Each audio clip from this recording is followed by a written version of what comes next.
నమస్కారం. వార్తలకి స్వాగతం. ముందుగా ముఖ్యాంశాలు. ప్రపంచ ప్రఖ్యాతిగాంచిన తిరుపతి నగరాన్ని సుందరంగా పరిశుభ్రంగా తీర్చిదిద్దడమే లక్ష్యంగా పనిచేస్తున్నాం పేర్కొన్న తిరుపతి నగరపాలక సంస్థ కమిషనర్ ఎన్ మౌర్య. శ్రీకృష్ణ దేవరాయల జయంతి వేడుకలను ఘనంగా నిర్వహించిన తిరుపతి రాయలసీమ రంగస్థలి కళాకారులు. మినిమం టైం స్కేల్ కే ఉద్యమిద్దాం, ప్రభుత్వం స్పందించకపోతే అసెంబ్లీని ముట్టడిస్తాం. Andhra Pradesh outsourcing contract employees union రాష్ట్ర జేఏసీ చైర్మన్ ఏవి నాగేశ్వరరావు పిలుపు. ఇక వార్తల్లోని వివరాలు. ప్రపంచ ప్రఖ్యాతిగాంచిన తిరుపతి నగరాన్ని సుందరంగా పరిశుభ్రంగా తీర్చిదిద్దడమే లక్ష్యంగా పనిచేస్తున్నామని తిరుపతి నగరపాలక సంస్థ కమిషనర్ ఎన్ మౌర్య అన్నారు. నగరంలోని స్కావెంజర్స్ కాలనీలో జరుగుతున్న పారిశుద్ధ్య సుందరీకరణ పనులను ఆదివారం మధ్యాహ్నం కమిషనర్ పరిశీలించారు. నగరంలోని స్కావెంజర్స్ కాలనీలో జరుగుతున్న పారిశుద్ధ్య సుందరీకరణ పనులను ఆదివారం మధ్యాహ్నం కమిషనర్ పరిశీలించారు. ఈ సందర్భంగా కమిషనర్ మాట్లాడుతూ తిరుపతి నగరాన్ని సుందరంగా పరిశుభ్రంగా ఉంచేందుకు అన్ని రకాల చర్యలు చేపడుతున్నామని అన్నారు. ఇటీవల వార్డుల్లో తనిఖీలలో భాగంగా స్కావెంజర్స్ కాలనీని పరిశీలించామన్నారు. అక్కడి ప్రజల వద్ద సమస్యలు తెలుసుకొని పరిష్కరిస్తున్నామని చెప్పారు. అందులో భాగంగా అన్ని ఇండ్లకు అందమైన చిత్రాలని వేయిస్తున్నామన్నారు. అలాగే డ్రైనేజీ కాలువలు సరిగా లేవని, త్రాగునీరు సకాలంలో సరఫరా చేయించాలని కోరారని తెలిపారు. డ్రైనేజీ కాలువల నిర్మాణానికి చర్యలు చేపడుతున్నామన్నారు. స్కావెంజర్స్ కాలనీని ఒక అందమైన కాలనీగా తీర్చిదిద్దుతామని అన్నారు. అలాగే నగరంలో కూడా పలు ప్రాంతాలలో సుందరీకరణ పనులు చేస్తున్నామని, ప్రజల నుంచి వచ్చిన ఫిర్యాదులను పరిశీలించి పరిష్కరిస్తున్నామని అన్నారు. తాము చేసే పనులకు ప్రజలు కూడా సహకరిస్తే నగరాన్ని మరింత సుందరంగా పరిశుభ్రంగా మార్చేందుకు వీలుంటుందని అన్నారు. ప్రజల సహకారంతో స్వచ్ఛ సర్వేక్షణలో ఉత్తమ ఫలితాలు సాధిస్తామని అన్నారు. కమిషనర్ వెంట డి రాజు తదితరులు ఉన్నారు. మార్నింగ్ విజిట్లో ఒకరోజు విజిట్ చేయడం జరిగింది. సో అప్పుడు శానిటేషన్ పరంగా కానీ బ్యూటిఫికేషన్, ఎస్పెషల్లీ మనకు స్వచ్ఛ సర్వేక్షణ కూడా వస్తుంది. అండ్ ముఖ్యంగా స్కావెంజర్స్ కాలనీలో చాలామంది శానిటేషన్ వర్కర్స్ ఉంటారు. సో దానికోసం అనేసి ఇది బ్యూటిఫై చేయాలనే ఉద్దేశంతో డిఫరెంట్ థీమ్స్తో పెయింటింగ్స్ అనేవి చేపించడము, అలాగే ఇంటింటికి డోర్ టు డోర్ ఆటో వస్తుందా లేదా చెక్ చేసి వాటర్ సప్లై, వాటర్ రెగ్యులర్గా వస్తుందా లేదా, అండ్ ముఖ్యంగా డ్రైన్ క్లీనింగ్ సరిగ్గా లేదు. సో దానిపైన కూడా కొంచెం ఎక్స్పాండ్ చేసి డ్రైన్ క్లీనింగ్ కూడా చేయడం జరుగుతుంది. సో ఈ ఏరియాస్ అన్ని స్కావెంజర్స్ కాలనీ ఎస్పెషల్లీ ఫోకస్ చేసేసి బ్యూటిఫికేషన్, ఇండ్లు పాత పడిపోయిన పెయింటింగ్ ఇలా ఉండడం వల్ల మనము బ్యూటిఫికేషన్ వర్క్ టేకప్ చేయడం జరిగింది. తెలుగుదేశం ప్రభుత్వం అధికారంలోకి రాకముందు ప్రభుత్వ కాంట్రాక్ట్ అవుట్సోర్సింగ్ ఉద్యోగస్తులందరికీ మినిమం టైం స్కేల్ ఇస్తామని హామీ ఇచ్చిందని, అధికారంలోకి వచ్చిన తర్వాత జీవో నంబర్ 2 పేరుతో ఆర్థిక శాఖ అనుమతి ఉన్న కొంతమంది ఉద్యోగులకు మాత్రమే వర్తింపజేసిందని, దీనిని తక్షణమే సవరించి అందరు ఉద్యోగస్తులకి వర్తింపజేయాలని Andhra Pradesh outsourcing contract employees union రాష్ట్ర JAC chairman A V Nageswara Rao demand చేశారు. ఈ రోజు యశోదానగర్లో ఉన్న వేమన విజ్ఞాన కేంద్రంలో జిల్లా సదస్సు నిర్వహించారు. ఈ సదస్సుకు తిరుపతి జిల్లా జేఏసీ చైర్మన్ గండికోట నాగ వెంకటేష్ అధ్యక్షతన జరిగింది. ఈ సదస్సుకు ముఖ్య అతిథిగా విచ్చేసిన contract outsourcing JAC chairman A V Nageswararao మాట్లాడుతూ, రాష్ట్ర ప్రభుత్వం ఇటీవల విడుదల చేసిన జీవో నంబర్ 2ను సవరించి అందరికీ ఎంటీఎస్ అమలు చేయాలని కోరుతూ సుప్రీంకోర్టు తీర్పును అనుసరించి అందరికీ సమాన పనికి సమాన వేతనం అమలు చేయాలని డిమాండ్ చేశారు.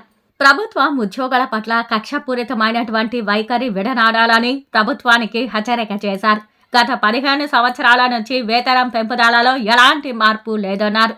నేటికి ధరలన్నీ విపరీతంగా పెరిగిపోయినా ఉద్యోగస్తుల జీతం మాత్రం పెరగడం లేదన్నారు. కాంట్రాక్ట్ వర్కర్ జీవితాలలో మార్పు రావాలంటే పోరాటం ఏకైక మార్గమని పిలుపునిచ్చారు. ఆఫ్కా రద్దు చేయడం అంటే కాంట్రాక్టర్లకు దోచిపెట్టడమేనని చెప్పారు. రాష్ట్ర వ్యాప్తంగా 3.5 లక్షలకు పైచిలుకు ఉద్యోగులకు నోట్లో మట్టి కొట్టడమేనని, ఆఫ్కాస్ సంస్థ వలన అనేక రకాల ప్రయోజనాలు ఉన్నాయి, ఆఫ్కాస్ రద్దయిపోతే ఉద్యోగుల భద్రతలో కరువు ఏర్పడుతుందని తెలిపారు. సిఐటియు తిరుపతి జిల్లా ప్రధాన కార్యదర్శి కందారపు మురళి మాట్లాడుతూ, జీవో నంబర్ 2ను సవరించి తిరుపతి జిల్లాలోని అన్ని ప్రభుత్వ శాఖలు, సంస్థలు, యూనివర్సిటీలు మరియు కేంద్ర రాష్ట్ర భాగస్వామ్యంతో నడుస్తున్న పథకాల్లో పనిచేస్తున్న కాంట్రాక్ట్ అవుట్సోర్సింగ్ ఉద్యోగులందరికీ మినిమం ఆఫ్ టైం స్కేల్ అమలు చేయాలని కోరారు. సిఐటియు జిల్లా కార్యదర్శి ఎస్ జయచంద్ర, ఆఫ్కాస్ యూనియన్ రాష్ట్ర అధ్యక్షుడు G Chinababu, JAC chairman Gandikota Naga Venkatesh మాట్లాడుతూ తిరుపతి జిల్లాలోని contract, outsourcing, part time, NMR, contingent, daily wages, guest, సకల తాత్కాలిక ఉద్యోగులందరూ మినిమం టైం స్కేల్ జీవో అమలు కోసం, ఉద్యోగ భద్రత, రెగ్యులరైజేషన్ కోసం ప్రభుత్వం పైన ఒత్తిడి తీసుకొచ్చి మన సమస్యలను పరిష్కరించేందుకు ఐక్యంగా పోరాడాలని పిలుపునిచ్చారు. ఈ జిల్లా సదస్సులో 24 డిపార్ట్మెంట్లకు సంబంధించినటువంటి ఉద్యోగ కార్మిక సంఘాల నాయకులు, వెటనరీ ఆఫ్కాన్స్ నాయకులు గంగయ్య, బాబు, ఎస్పీయు నాయకులు రాజేంద్ర, గణేష్, మురగయ్య, సుమతి, అగ్రికల్చర్ వర్కర్స్ నాయకులు Varalakshmi, Munilakshmi, Subbaratnamma, Chandramma, Anuradha, national health machine నాయకులు తదితరులు పాల్గొన్నారు. ఇవాళ ఆఫ్కాస్ లో కనీస జీతం 15,000, అంటే ఏడాదికి 12 నెలలకి 1,80,000. సగటం చూసుకుంటే కనుక ఒక్కొక్క ఉద్యోగికి ఏడాదికి 2 లక్షల జీతం. ఇప్పుడు 3 లక్షల మంది ఉద్యోగులు ఉన్నారు. 3 లక్షలు ఇంటూ 2 లక్షలు లెక్కేయండి, దాని మీద 3% లెక్కేయండి. ఒక ఏడాదికి ప్రైవేట్ కాంట్రాక్టర్లకి 1,500 కోట్ల రూపాయలు ఇవ్వడానికి దీంట్లో పన్నాగ పడుతున్నారు. ఈ 1,500 కోట్లు ఎక్కడి నుంచి వస్తాయి? మన దగ్గర నుంచి వసూలు చేస్తారు. మనం కట్టి పన్నుల నుంచి చేస్తారు. కాంట్రాక్టర్లకు 1,500 కోట్లు ఇస్తారు. మనకు ఎంపీఎస్ ఇవ్వడానికి డబ్బులు లేవు, కానీ ప్రైవేట్ కాంట్రాక్టర్లు ఇవ్వడానికి 1,000 కోట్లు ఉన్నాయి. అంటే ఎవరి కోసం చంద్రబాబు నాయుడు పనిచేస్తున్నట్టు? ఎవరి కోసం పవన్ కళ్యాణ్ పనిచేస్తున్నట్టు? కాంట్రాక్ట్ కోసం. మరి ఈయన నోరు వెళ్తాడా? ప్రతిదానికి ప్రశ్నిస్తా అనేవాడు కదా. ఇప్పుడు నోరు పడిపోయింది, ప్రశ్నించట్లేదు. గొడవలో దండాలు పెట్టుకుంటూ దేశంలో తిరుగుతున్నాడు. మన సంగతి మానేసి ఇది వాళ్ళు జరుగుతుంది. కాబట్టి మన డబ్బుల్ని తీసుకెళ్లి ప్రైవేట్ కాంట్రాక్టులు కట్టబెట్టడం తప్ప మరొకటి కాదు ఆఫ్కాస్ రద్దు చేయడం అంటే. ఈ ఆఫ్కాస్ రద్దు చేయకుండా మనం నిలుపుదల చేసుకోవాలా అక్కర్లేదా? చేసుకోవాలంటే ఈ జిల్లాలో ఉన్న ప్రతి ఒక్క ఆఫ్కాస్ ఉద్యోగిని రోడ్ల మీదకి తీసుకురావాలి. రాబోయే కాలంలో ఆ తీసుకురాగలితేనే మనం ఆపగలం. దానికి మన వాళ్ళందరూ సిద్ధంగా ఉన్నారో లేదో తేల్చుకోవాల్సిన అవసరం ఉంది. మరి ఇప్పుడు మనం పర్మనెంట్, మనం మొట్టమొదటి నుంచి కోరుకుంటుంది ఏంటంటే ఈ కష్టాలన్నీ పోవాలని, అంటే పర్మనెంట్ కావాలనేది కోరుకుంటున్నాం. సరే, పర్మనెంట్ అనేది కాస్త దూరంగా ఉంది కాబట్టి కనీస వేతనం అన్న ఇస్తే ముందు ఈ బాధల నుంచి గట్టెక్కొచ్చు అనేది అనుకుంటున్నాం. కనీస వేతనం కావాలి, ఉద్యోగ భద్రత కావాలి, తర్వాత పర్మనెంట్ కావాలి. ఇవి మన డిమాండ్స్, ప్రధానమైనటువంటి డిమాండ్స్. మరి లాస్ట్ గవర్నమెంట్ ఆఫ్కాస్ తీసుకొచ్చింది. ఆఫ్కాస్ తీసుకొచ్చిన తర్వాత జరిగిన ఒక మంచి పని ఏంటంటే కొంచెం జీతాలు రెగ్యులర్ గా రావటం. ఈ కాంట్రాక్టులు మారినప్పుడల్లా వీళ్ళు వెళ్ళిపోయే పను, లేకపోతే వాటికి సంబంధించిన పిఎఫ్ లో, ఈఎస్ లో ఎక్కొట్టేటటువంటి పను, ఇలాంటివి జరగకుండా కొంచెం గట్టిగా నిలయించడానికి అవకాశం ఏర్పడింది. తిరుపతిలోని రాయలసీమ రంగస్థలి కళాకారులు శ్రీకృష్ణ దేవరాయల జయంతి వేడుకలను ఘనంగా నిర్వహించారు. ఆయన చిత్రపటానికి పుష్పాంజలి ఘటించారు. తిరుపతి కపిల్ తీర్థం రోడ్డులోని స్వర్గీయ కొత్తపల్లి ఆనందరావు కళాక్షేత్రం నందు ఆదివారం రాయలసీమ రంగస్థలి కళాకారులు శ్రీకృష్ణ దేవరాయల జయంతి వేడుకలను ఘనంగా నిర్వహించారు. ఆయన చిత్రపటానికి పుష్పాంజలి ఘటించారు. ఈ సందర్భంగా సేవా నిరతులు, కళా పోషకులు, కళాకారులు విద్వాన్ కస్బా పద్మనాభం, బండి మధుసూదన్ రెడ్డి, వెంకటయ్యను ఘనంగా సత్కరించారు. ఈ సందర్భంగా రాయలసీమ రంగస్థలి చైర్మన్ గుండాల గోపీనాథ్ రెడ్డి మాట్లాడుతూ తెలుగు భాష కీర్తిని నలుదేశలా చాటిన గొప్ప రాజు శ్రీకృష్ణ దేవరాయలని కొనియాడారు. దేశ భాషలందు తెలుగు లెస్స అని చెప్పి ఆముక్త మాల్యద పవిత్ర గ్రంథాన్ని రచించి తన సామ్రాజ్యంలో అష్ట దిగ్గజ కవులను పోషించి కళా పోషకుడిగా తెలుగు జాతి చరిత్రలో చిరస్థాయిగా నిలిచిపోయారని అన్నారు. ఆయన చిరస్మరణీయులని కొనియాడారు. ఈ కార్యక్రమంలో కేఎన్ రాజా, కొత్తపల్లి మునిరత్నం, సిద్ధేంద్ర శర్మ, కొట్టే సుబ్రహ్మణ్యం రెడ్డి, రాజశేఖర్ రెడ్డి, శిల్పి వీరాచారి, చెన్నూరు సుబ్రహ్మణ్యం, భాస్కర్, హేమాద్రి, కొత్తపల్లి శంకరయ్య, జయరామయ్య, ప్రసాద్, సుబ్రహ్మణ్యం రెడ్డి తదితరులు పాల్గొన్నారు. కళా పోషకులు శ్రీకృష్ణ దేవరాయలు గారి జయంతి సందర్భంగా రాయలసీమ రంగస్థలి ఆధ్వర్యంలో ఈరోజు జయంతి కార్యక్రమాలు చేస్తున్నాము. దానిలో భాగంగానే ప్రముఖులు తిరుపతిలో కళాకారులు, కళా పోషకులు మన విద్వాన్ కస్బా పద్మనాభం గారిని, మధుసూదన్ రెడ్డి గారిని, వెంకటయ్య గారిని, ఈరోజు శ్రీకృష్ణదేవరాయలు జయంతి సందర్భంగా రాయలసీమ రంగస్థలి ఆధ్వర్యంలో వారిని సత్కరించి కృష్ణదేవరాయల పురస్కారాన్ని అందించాము. ముఖ్యంగా కృష్ణదేవరాయలు గారు మన తెలుగు జాతిని దశ దిశ వ్యాప్తి చెందిన రాజు మన కృష్ణదేవరాయలు గారు. కృష్ణదేవరాయలు గారు కళా పోషకులు, అష్టదిగ్గజ కవులను పోషించిన మన అఖిలాండ కోటి బ్రహ్మాండ నాయకుడు వెంకటేశ్వర స్వామి దర్శనానికి అనేక పర్యాయాలు వచ్చి వజ్ర వైడూర్య కానుకలను అందించారు. అలాంటి మహానుభావుడు కృష్ణదేవరాయలు గారు. దేశ భాషలందు తెలుగు లెస్స అని అముక్తమాల్యం గ్రంథాన్ని రచించిన మహానుభావుడు కృష్ణదేవరాయలు గారు. ఆయన జయంతి సందర్భంగా ఈరోజు ఆయన స్మరించుకుంటూ ఈరోజు రాయలసీమ రంగస్థలి ఆధ్వర్యంలో జయంతి ఉత్సవాన్ని జరుపుకుంటున్నాము. ఆ మహానుభావుడికి ఘన నివాళులర్పిస్తున్నాము. లోక కళ్యాణార్థం అందరికీ ఆరోగ్యం అష్టైశ్వర్యాలు కలగాలని ధన్వంతరి మహాలక్ష్మి యాగాన్ని నగర ప్రజల కోసం ఆదివారం ఘనంగా నిర్వహించారు. పరిహార సేవా ఫౌండేషన్ ఆధ్వర్యంలో జరిగిన ఈ యాగానికి అపూర్వ స్పందన లభించింది. తిరుమల శ్రీవారి ఆశీస్సులతో టీటీడీ సౌజన్యంతో ఈ యాగానికి అన్ని రకాలుగా ప్రసాదాలను, అన్నదాన వితరణ తదితర సహాయ సహకారాలు పూర్తిగా అందించారు. ఈ యాగానికి MLA Arani Srinivasulu, TTD board member Bhanuprakash Reddy తదితర ప్రజా ప్రతినిధులు విచ్చేశారు. తిరుపతి పట్టణంలో ప్రజలందరికీ ఆరోగ్యము, ఐశ్వర్యము సమృద్ధిగా కలగాలి అన్న సంకల్పముతో ఆరోగ్య ప్రదాత అయినటువంటి శ్రీ ధన్వంతరి, అదేవిధంగా ఐశ్వర్యప్రదాయిని మహాలక్ష్మీదేవి యొక్క ఆశీర్వాదము కోసము ధన్వంతరి మహాలక్ష్మి యాగము తలపెట్టడము అంటూ జరిగింది. ఈ ధన్వంతరి మహాలక్ష్మి యాగము అంటూ తిరుపతి నగరములో పరిహార సేవా సమితి ఫౌండేషన్ ఆధ్వర్యములో గత 10 సంవత్సరాలుగా చేస్తూ ఈ సంవత్సరము 10వ వార్షికోత్సవం సందర్భంగా ఇందిరా మైదానములో టుడా గ్రౌండ్స్ ఎదురుగా మనము చేసుకోవడం అన్నది జరుగుతూ ఉన్నది. ఈ కార్యక్రమంలో విశేషం ఏమి అంటే మహావిష్ణు స్వరూపమైనటువంటి శ్రీ ధన్వంతరి యొక్క ఆశీర్వాదము వలన ఆరోగ్య సమస్యలు మనకు తొలగుతాయి. అదేవిధంగా మహాలక్ష్మి అనుగ్రహం వలన అష్టైశ్వర్యాలు మనకు ప్రాప్తిస్తాయి.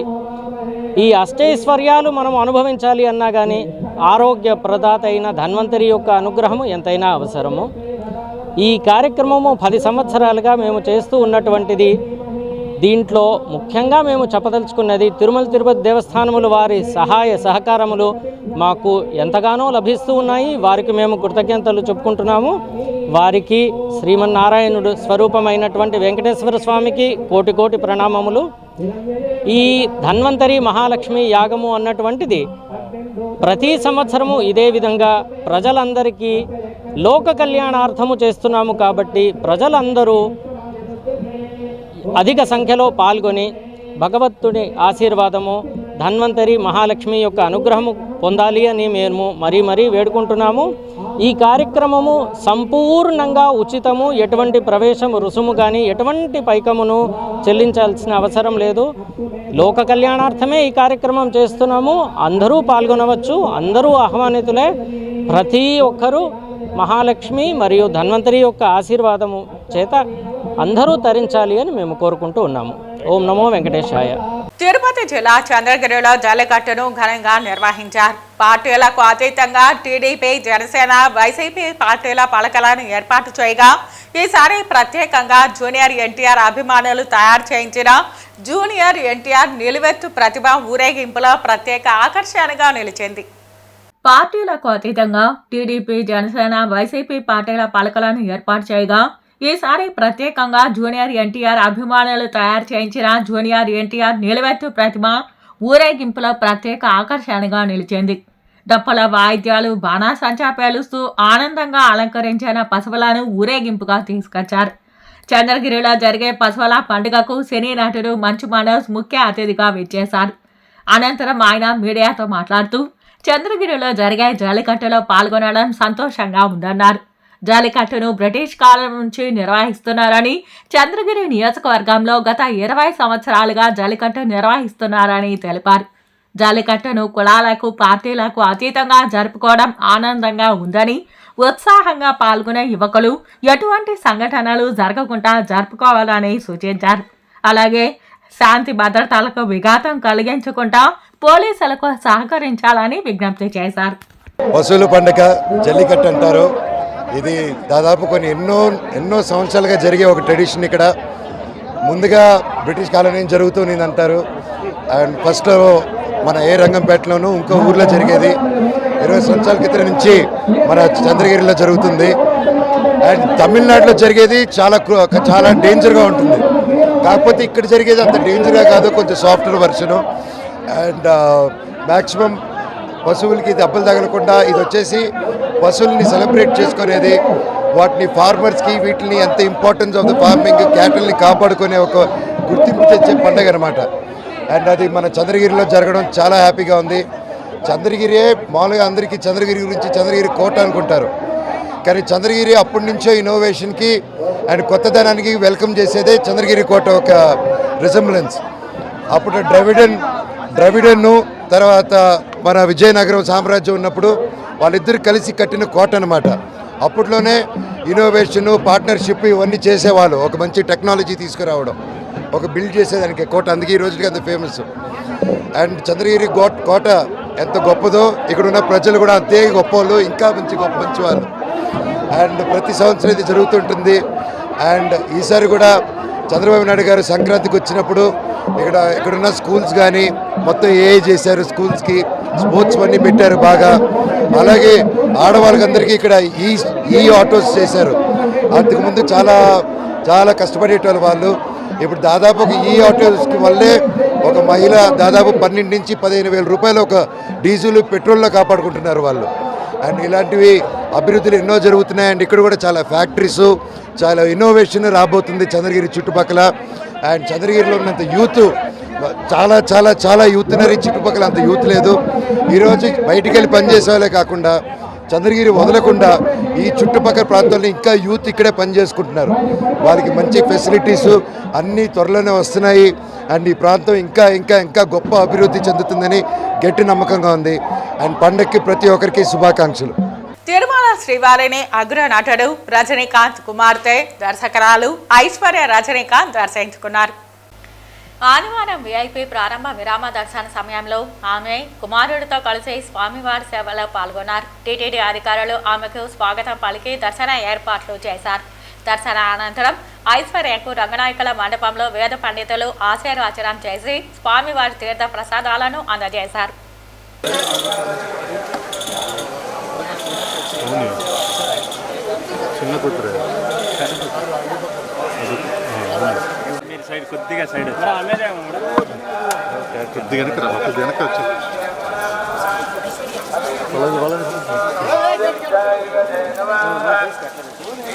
నెల్లూరు జిల్లా పర్యటన నేపథ్యంలో రేణిగుంట ఎయిర్పోర్టుకు చేరుకున్న రాష్ట్ర విద్యా ఐటీ శాఖ మంత్రి నారా లోకేష్ కి టీడీపీ రాష్ట్ర కార్యనిర్వాహక కార్యదర్శి డాలర్స్ గ్రూప్ అధినేత డాక్టర్ సి దివాకర్ రెడ్డి ఘన స్వాగతం పలికారు.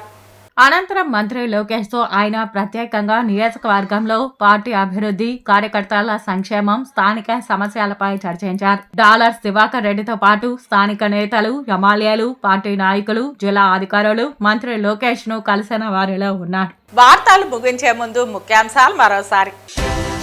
ప్రపంచ ప్రఖ్యాతిగాంచిన తిరుపతి నగరాన్ని సుందరంగా, పరిశుభ్రంగా తీర్చిదిద్దడమే లక్ష్యంగా పనిచేస్తున్నాం పేర్కొన్న తిరుపతి నగరపాలక సంస్థ కమిషనర్ ఎన్ మౌర్య. శ్రీకృష్ణ దేవరాయల జయంతి వేడుకలను ఘనంగా నిర్వహించిన తిరుపతి రాయలసీమ రంగస్థలి కళాకారులు. మినిమం టైం స్కేల్ కే ఉద్యమిద్దాం, ప్రభుత్వం స్పందించకపోతే అసెంబ్లీని ముట్టడిస్తాం. Andhra Pradesh outsourcing contract employees union రాష్ట్ర జేఏసీ చైర్మన్ ఏవి నాగేశ్వరరావు పిలుపు. ఈ వార్తలు ఇంతటితో సమాప్తం. నమస్కారం.